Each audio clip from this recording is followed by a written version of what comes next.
ప్రభు పేరట దేవుని బిడ్డని మీ అందరికీ కృప కలుగునుగాక. ఆమెన్.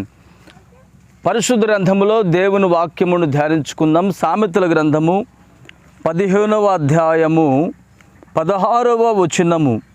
నెమ్మది లేకుండా విస్తారమైన ధనముండుట కంటే యెహోవా యందలి భయభక్తులతో కూడా కొంచెము కలిగి ఉండుట మేలు.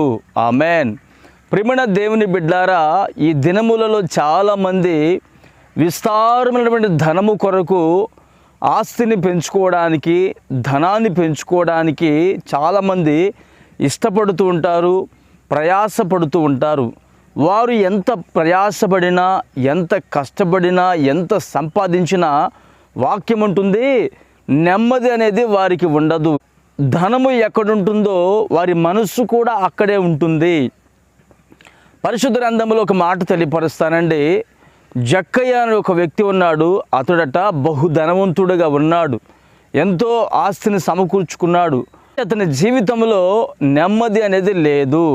అందుకే వాక్యం ఏమంటుందంటే, నెమ్మది లేకుండా విస్తారమైనటువంటి ధనముండుట కంటే యెహోవా యందలి భయభక్తులతో కూడా కొంచెము కలిగి ఉండటం మేలు. మనము విశ్వాస జీవితంలో దేవుని యందు భయభక్తులు కలిగి ఉండాలి. ప్రభు యందు ఎప్పుడైతే మనము భయభక్తులు కలిగి ఉంటామో మనకు ధనం అవసరం లేదు, సంపద అవసరం లేదు. మనకి మన ప్రభు అయిన యేసుక్రీస్తు వారు తోడే ఉంటే చాలండి, సమస్త ఆశీర్వాదములకు మనము పాత్రులుగా ఎంచబడతాము. ఫర్ ఎగ్జాంపుల్ మీకు ఒక మాట తెలియపరుస్తానండి. అతని పేరు లాజర్ అండి, పేద లాజరు. ఈ పేద లాజరుకు తినడానికి లేదు, ఉండడానికి లేదు, హాస్పిటల్కి వెళ్ళి వైద్యం చేయించుకోవడానికి లేదు.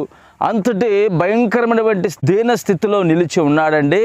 కానీ ధనవంతుడు నాడే, అంత ధనముండి కూడా అతడు పరలోకానికి వెళ్ళలేదు, అంత ధనముండి కూడా అతడు నరకానికి వెళ్ళిపోయాడు.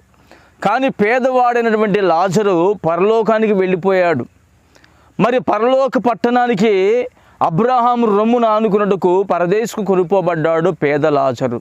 గనుక మన జీవితంలో డబ్బు కంటే దేవుని యందు భయభక్తులు అనేది చాలా ప్రాముఖ్యమైనది. సంపాదన కంటే, ఆస్తి పాస్తుల కంటే దేవుని యందు భయభక్తులు కలిగి ఉండటం చాలా మంచిదండి. పేద లాజరు ధనము లేదు, కానీ దేవుని యందు భయభక్తులు కలిగిన వాడు గనుక అతడు ఆ కష్టంలో కూడా దేవుని విడిచిపెట్టలేదు, ప్రభుని విడిచిపెట్టలేదు, పరలోకం చేర్చబడ్డాడు. మరి రోజున నీవు ధనవంతుడు వలె ఉన్నావా? నీవు మరి ఎలా ఉన్నావు? పేద లాజరు వలె నీ జీవితాన్ని కొనసాగిస్తున్నావా? నీవైతే దేవుని వాక్యము యందు పరీక్షించుకునము. నా ప్రభు అయిన యేసుక్రీస్తు వారు అనుగ్రహించినటువంటి ఆ పరలోక రాజ్యపు మహిమను పేద లాజరు వలె నువ్వు పొందుకొనము. ధనవంతుడు వలె నువ్వు పోగొట్టుకోవద్దు. నిశ్చయముగా ఈ మాటలు ప్రభు మన జీవితంలో స్థిరపరచునుగాక. ఆమెన్. ప్రార్థన చేసుకుందాము. ప్రేమగల తండ్రి, పరిశుద్ధుడా, జీవాధిపతి, స్తోత్రం చెల్లిస్తున్నాము నాయన.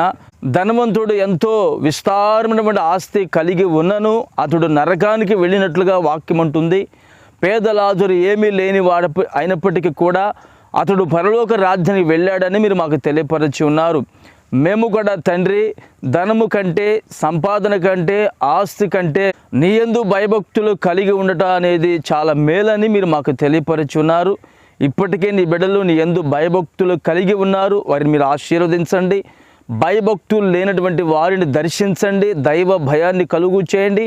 ఈ మాటలు ఈ రోజున మీరు మా జీవితంలో స్థిరపరిచి మహిమ పొందుకోమని యేసు నామమున ప్రార్థిస్తున్నాను తండ్రి. ఆమెన్.